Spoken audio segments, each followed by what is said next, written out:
Feito. Eu ouvi você fazendo uma ressalva à posição do Centrão, e eu lembro que há 7 anos, né? O general Heleno, numa reunião com os deputados federais da base do governo, né? Ele dizia para os deputados, vários deputados aqui vão virar tchutchuca de Centrão, né? E de fato aconteceu. Eu tenho um certo cuidado, porque sem o Centrão, num primeiro momento, você não vai a lugar nenhum, viu, Renan? Só esse cuidado, porque quem vai estar apoiando o Renan? Vai ser a esquerda, né, no Congresso Nacional? Não. Vai ser o PSOL e o PT? Mas eu não posso esquecer que eu sou mesmo quando eu estiver lá. Perfeito. Eu não posso deixar de odiá-los. Sim. Só que a democracia, e essa é a beleza da democracia, impõe que eles sentem comigo e eu sente com eles. Perfeito. E eu os trate com respeito, mas eu tenho que saber quem eu sou e eles têm que saber quem eles são. Então, o Centrão hoje opera através da compra de votos, com relações sujas com o crime organizado. Aqui no Rio de Janeiro, o Centrão é completamente vinculado ao crime organizado. E eu sei quem eles são e espero que eles saibam quem eu seja. Quem eu sou, desculpa. Então, somos diferentes, mas já que o eleitor brasileiro está disposto a colocar pelo menos 300 membros do Centrão altamente corruptos no Congresso, e vou profetizar de maneira negativa, vou amaldiçoar, é uma realidade. Sim, o eleitor o fará. O eleitor vai vender o seu voto para mais de 300 bandidos que vão estar no Congresso. Eu vencendo a eleição, vou ter que lidar, porque foi assim que o eleitor brasileiro quis. E possivelmente na cédula vai estar, na urna vai estar um deputado federal do Centrão, um senador do Centrão, e o cara vai escolher você. É bastante razoável que aconteça. Ganhando a eleição, isso vai acontecer aos montes, aos milhões. Sim. E eu para explicar isso para o eleitor depois, porque o eleitor vai ter tomado essa decisão consciente. Esse é o grande problema brasileiro. É o tal do sistema. O Centrão representa esse sistema. E eu tenho uma grande proposta para isso. Acho que a gente pode ir mais pro fim, a gente comentar sobre isso. Perfeito. Mas ele é o grande problema. Eu considero ele um problema maior para o Brasil, um problema sistêmico maior do que a esquerda. A esquerda é uma constante nas democracias do mundo inteiro. E ela é passível de ser derrotada. O Centrão é uma coisa muito brasileira, uma jabuticaba. E ele te impede de realizar qualquer coisa plena. Então você vai passar prisão em segunda instância. A prisão em segunda instância, ela afeta o combate ao crime. Sim. Mas ela pega crime do colarinho branco. Aí o Centrão, opa, vamos derrubar isso no judiciário e não vamos deixar passar, porque senão eu serei preso. Então, boa parte da legislação processual, lei de execução penal, o Centrão não quer que se aprofunde muito, porque isso mexe neles no fim do dia. Então, o Centrão é um elemento que, assim, nós precisaremos tratar com muito cuidado, mas entendendo que na democracia eu vou precisar negociar com eles. Perfeito. Chau Della Torre. Uma das subperguntas, né, vamos chamar assim, é o seguinte, é muito simples, né? Aliás, a gente já fez ela aqui. É ingenuidade supor que o crime organizado se infiltrou apenas na Alerj. A gente, aqui no Rio de Janeiro, na nossa Assembleia Legislativa, a gente bateu um recorde. Pelo que noticia a imprensa, a gente tem infiltração de Comando Vermelho, de Terceiro Comando, de milícia e de contravenção. Tem a tal da lista do Adilcinho, que está deixando metade da Assembleia Legislativa. É um bicheiro que agora fornece cigarro para as facções do Rio de Janeiro. Então, tem que me atualizar, então. Agora tem o Adilcinho. Essa lista do Adilcinho, apreendida pela Polícia Federal... do contrabando de cigarro. Está deixando metade da Alerj sem dormir. Mas é ingenuidade supor que o crime organizado só se infiltrou na Assembleia Legislativa do Rio de Janeiro. Se o senhor for eleito presidente, o senhor vai ter que lidar com um Congresso independente do Centrão. Eu lhe confesso que eu tenho muita dificuldade de entender essa coisa de centro, né? Para mim, ou é esquerda ou é direita. A história ensina isso. Mas, concordo, é essa jabuticaba, né, brasileira. Mas se o senhor for eleito presidente, o senhor vai ter que lidar com um Congresso independente dessas questões aí de Centrão, que certamente vai ter infiltração de crime organizado. Essa é uma primeira pergunta. Segunda pergunta. O senhor falou de Kelsen, de Jacobs, direito penal do inimigo. Eu estou aqui do lado, tive o prazer de conhecer hoje o coronel Cajueiro, já vi que é um profundo conhecedor de segurança pública. A gente escuta há anos na segurança pública a proposta de que é preciso mudar leis penais para a gente resolver o problema. Eu, por acaso, sou professor de instituição de ensino superior, sou professor de direito penal. E aí eu lhe dou um exemplo fático. Até alguns anos atrás, se eu matasse a minha mulher por ciúmes, eu respondia por homicídio qualificado. Aí o Congresso criou a figura do feminicídio. Não sabia. E agora o Congresso revogou o feminicídio, criou o delito autônomo do feminicídio. Os feminicídios estão diminuindo? Nós sabemos que não. Então o direito penal não é a régua educadora da sociedade. A gente não vai resolver a sociedade com o direito penal. E aí, para finalizar a minha pergunta, eu vou lhe dar um exemplo que o Coronel Cajueiro certamente conhece, porque quem estuda segurança pública é um exemplo famoso, Nova York. Nova York, no final da década de 70, início da década de 80, era muito parecido, por exemplo, com o Rio de Janeiro. Polícias comprometidas, máfias, a máfia italiana, a máfia negra, corrupção. A gente tem um prefeito famoso, e aí a ciência da segurança pública, né, fala muito sobre isso, a famosa teoria das janelas quebradas. Então, ele aumentou as leis, vamos punir os pequenos. É a pergunta que o Coronel Cajueiro fez, né?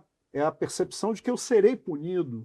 Isso intimida o criminoso. Exato. Então, o que eles fizeram em Nova York, a ponto de Nova York hoje ser a referência em termos de segurança, embora os Estados Unidos não sejam a maravilholândia da segurança pública. Nem de longe. Nem de longe. Nova York é diferente. Mas Nova York na década de 80, aliás, tem um filme ótimo sobre isso, com Denzel Washington e Russell Crowe, né, o American Gangster, que é baseado em fatos reais. Ótimo filme. Mas, enfim, o prefeito, teoria das janelas quebradas, mudou a legislação, até porque nos Estados Unidos a legislação é predominantemente regionalizada e não federalizada como a nossa, mas ele promoveu um expurgo muito forte nas polícias, instituiu corregedorias com grande força, um compliance, mas ele também triplicou os salários da polícia de Nova York na época.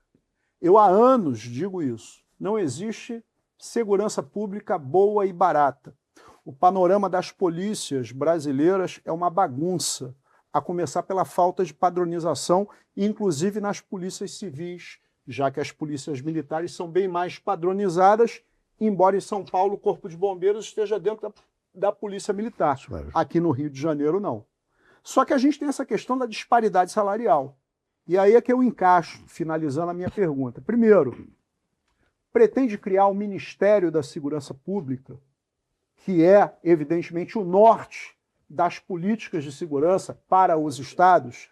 Segundo, se eleito com o Ministério da Segurança Pública, pretende chamar os governadores do estado para um grande consenso nacional para, por exemplo, padronizar polícias, padronizar procedimentos, elevar os salários, tornando a profissão que é tremendamente arriscada. Eu não vou usar a pergunta que eu tenho certeza que o Coronel Cajueiro daqui a pouco vai fazer, mas a grande realidade é a seguinte: eu aqui no Rio de Janeiro ganho bem mais do que os policiais civis do seu estado, que também tem sérios problemas de segurança pública.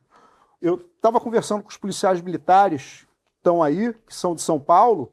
A progressão funcional na Polícia Militar do Rio é bem melhor do que na Polícia Militar de São Paulo. Então isso tudo impacta e muito na segurança pública, candidato, porque é muito fácil, com todo respeito, eu não vou entrar no mérito da constitucionalidade de instituir pena de morte.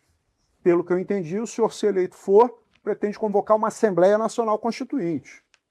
Mas aí a gente tem teoria da vedação do retrocesso, da Constituição. Mas o tema aqui não é direito, é segurança pública.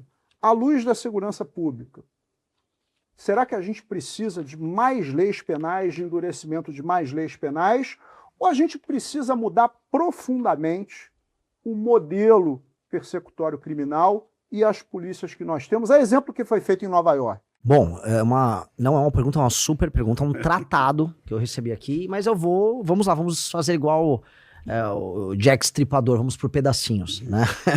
Então vamos lá, primeira coisa, eu concordo que não está restrito à LERJ e a infiltração do crime organizado está em várias instâncias, em vários estados de maneiras muito diferentes. E o privilégio que eu tive de viajar pelo Brasil é para entender muito como funciona em cada lugar, cada tipo de infiltração. Vamos lá, outro ponto que você colocou que para mim é fundamental. Você fala assim, não é só a questão das leis penais que resolve. Óbvio que não.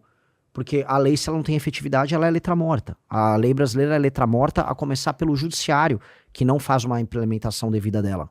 E o inquérito policial, que não é funcional no Brasil, as carreiras, ou mesmo o acompanhamento de um processo. Às vezes um policial que deveria acompanhar do começo ao fim uma determinada investigação, ele faz a primeira parte, depois vai cair num escrivão, e a coisa não anda, aí o Ministério Público entra por cima.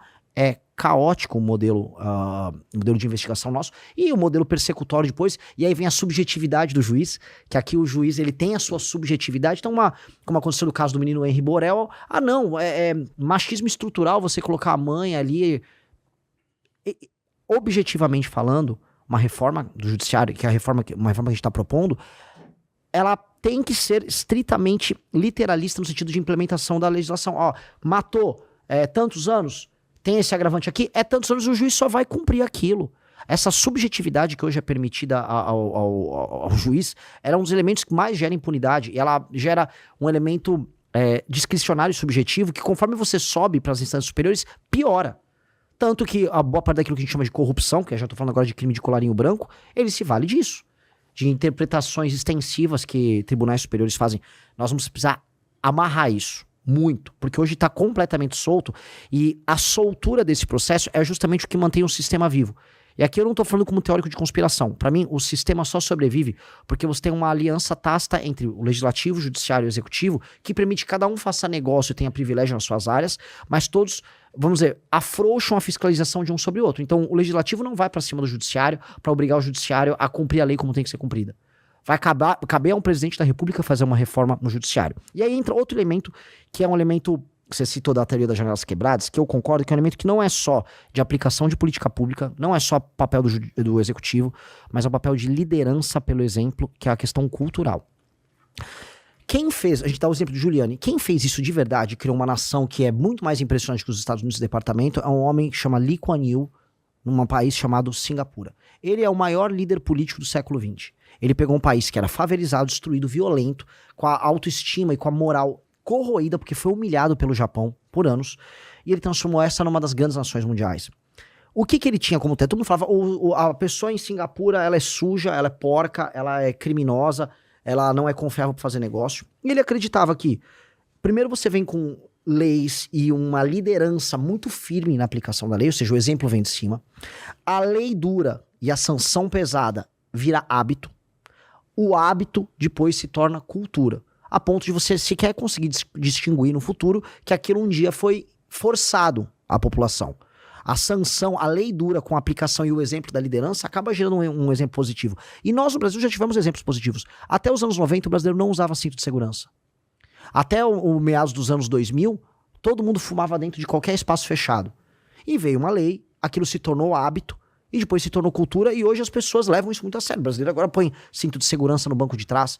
Então, nós somos capazes de criar vamos dizer, esse processo. Mas um país que tem o processo dele, vamos dizer, não só de criador de leis, mas de dar exemplo, vindo uma liderança tão ruim como o Brasil, ele não faz essa imposição do topo para baixo. Não vai vir, e isso aqui que eu tô falando não é popular, mas precisa ser dito, não vai vir da base da população a mudança. A mudança sempre vem do topo em todos os lugares do mundo. Só que uma liderança política corrompida com vorcaro nunca vai fazer top-down o exemplo que precisa ser dado na população. E o que eu chamo isso, que é a desfavelização mental do brasileiro, tem a ver com o Giuliani, mas tem muito mais a ver com o que aconteceu em Singapura, que é a ideia de que as pequenas práticas antissociais do brasileiro vão precisar ser enfrentadas. O Rio tem muitos esses exemplos de a invasão do espaço alheio, é o cara com a caixinha de som dentro do ônibus, a pessoa que pula a catraca, é o cara que se apropria do espaço público da praia. Não, essa área aqui é minha, você não pode sentar nessa cadeira. É a pessoa que picha, é o cara que joga o lixo na frente da casa da outra pessoa. Esses pequenos comportamentos, eles vão ter que ser tratados como delitos. E o Estado vai ter que estar muito presente nisso. Isso vai ser criticado. Falar, ele quer um Estado policial. Mas eu preciso criar os bons hábitos. Os bons hábitos criam os bons bairros, cria a boa cultura. E a boa cultura começa a criar ambientes que são socialmente passíveis de serem vividos. E isso vem acompanhado da mudança das leis penais.